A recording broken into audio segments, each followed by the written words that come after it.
አበደረ ደርሶት አለት እንዴት ይቻላል ዝም ማለት? በዚህ ስንኝ ውስጥ ሁለት ታላላቅ ፖለቲካዊና ማህበራዊ ክደቶችም ተነስተዋል። የመጀመሪያው አባይ ነው። አባይ ለዘመናት የኢትዮጵያን አፈር ወርቅ እየጠረገ ለጎረቤት ሀገራት ሲያበድር ሲያረካ የኖረ ሲሆን ለኢትዮጵያ ግን አለት ድርቅና ረሃብ ብቻ ትቶለት ሲያልፍ ነበረ።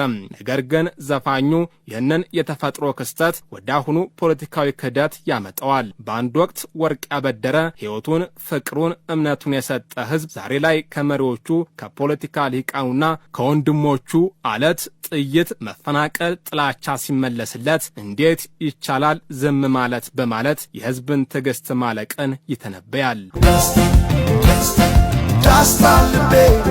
አምስተኛው መሃልና ዳር የተጠለፈው አዲስ አበባ አዶ ሸገሩ ሞላው ሀገሩ በፍቅር ተጠርተው ከዳር እስከ ዳር መሃል ገቡና አቆሙን ከዳር። ማዕከላዊ በፖለቲካ ውስጥ ትልቅ ቦታ አለው። አዲስ አበባ ሸገር የብዝሃነትና የኢትዮጵያዊነት ማዕከል ነች። ሞላው ሀገሩ የምትለው ሸገር የሁሉም ኢትዮጵያዊ መኖሪያ መሆኗን ለማስገንዘብ ነው። ነገር ግን ፖለቲከኞች የህዝብን ፍቅር ተጠቅመው ከዳር እስከ ዳር ድጋፍ አግኝተው ጣን ላይ ከወጡ በኋላ ያንን ሁሉንም አቃፊ የነበረ ህዝብ ገፍተው ወደ ዳር አውጥተውታል። ይህ የዘመኑ የፖለቲካ ልሂቃን የፈጸሙት ታሪካዊ ክህደትና የህዝብን ውክልና የመንጠቅ ሂደት ትችት ነው።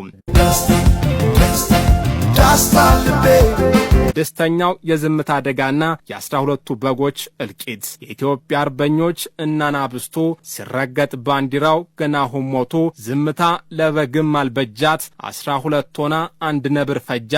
ይህ የዘፈኑ እጅግ በጣም ጥልቁና ፍልስፍናዊ ክፍል ነው። ቴዲ አፍሮ እዚህ ጋር አንድ እጅግ ጠንካራና አስደንጋጭ ምሳሌን ይጠቀማል። ዝምታ ለበግም አበጀቻት 12 ሆና አንድ ነብር ፈጃት። ይህ የዘመናችንን ዝምተኛ አብላጫ ቁልጫ አድርጎ የሚያሳይ የፖለቲካ ትንታኔ ነው። 12 በጎች በአንድ ላይ ቢተባበሩና ድምጻቸውን ቢያሰሙ ወይም አቋም ቢወስዱ አንዱን ነብር ማባረር ወይም ቢያንስ እንዳይበላቸው መከላከል ይችል ነበር። ነገር ግን በጎች የየራሳቸው ተራ እየጠበቁ በዝምታና በፍርሃት ስለታሰሩ አንድ ነብር ጥቂት አክራሪና ጽንፈኛ የፖለቲካ ኃይሎች አብላጫውንና ሰላም ወዳዱን ህዝብ አንድ ባንድ እያረዱ ጨረሱት።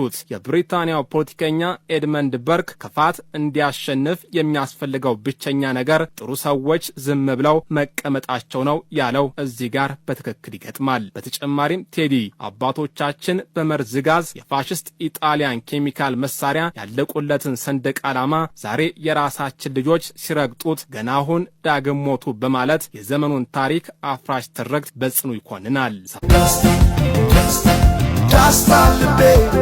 ባተኛው የመጨረሻው ትንሣኤ ልጅ እናቷን ምጥ አታስተምርም። ዘፈኑ በሐዘንና በቁጭት ብቻ ያበቃም። ከሙሾ ወደ ጀግንነት ከማጎንበስ ወደ ማንሰራራት ይሸጋገራል። ወይድ አንተ አትንገረኝ ማንነቷን ምጥ አታስተምርም ልጅ እናቷን። ወይድ አንተ ላንሳበት ባንዲራዬን አረንጓዴ ቢጫ ቀይ አርማዬን ባንዲራዬን አንሳው። ወይድ ወዲያ ዞር በል የሚለው ቃል ቆራጥነትና እምቢተኝነትን ያሳያል። በማንነቱ ለሚደራደረው ታሪኩን ለሚያንኳስሰውና ሀገርን ለሚከፋፍለው የዘመኑ ትርክት ዞር በል እኔን ታሪኬን አታስተምረኝ ልጅ እናቷን ምጥ አታስተምርም በማለት አይበገሪነትን ያውጃል። ይህ ትዕቢት ለተሞላው የዘመኑ የፖለቲካ ትርክት የተሰጠ ጥልቅ የጥበብ ምላሽ ነው።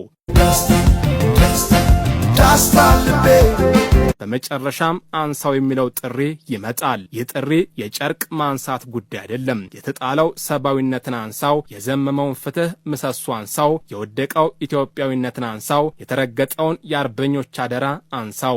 ዳስጣል አንሳው ተራ የሙዚቃ አልበም ትራክ አይደለም። የኢትዮጵያ የፖለቲካ ታሪክ የስነልቦና ቀውስና የማህበረሰብ ዝምታ በጥልቀት የመረመረ ኦዲዮ መጽሐፍ ነው። ቴዲ አፍሮ ዜጎች ከሐዘን ድንኳን ዳስ ወጥተው ዝምታቸውን ሰብረው አብሮነታቸውና ሀገራዊ ክብራቸውን ሰንደቃቸውን ወደ ላይ እንዲያነሱ አንሳው ያደረገው ጥሪ በኢትዮጵያ የጥበብ ታሪክ ውስጥ ደማቅ አሻራ ሆኖ የሚታለፍ ነው። ታላቁ ኔልሰን ማንዴላ ነፃ መሆን ማለት ሰንሰለትን አውልቆ መጣል ብቻ ሳይሆን የሌሎችን ነፃነት በሚያከብርና በሚያጎለብት መንገድ መኖር ነው እንዳለው ቴዲም የቆሰለችውን ሀገር ከዘር ፖለቲካ ሰንሰለት አውጥተን ወደ ላቀውና ሁሉንም ወደሚያቅፈው ኢትዮጵያዊነት ሰንደቅ እንድናነሳት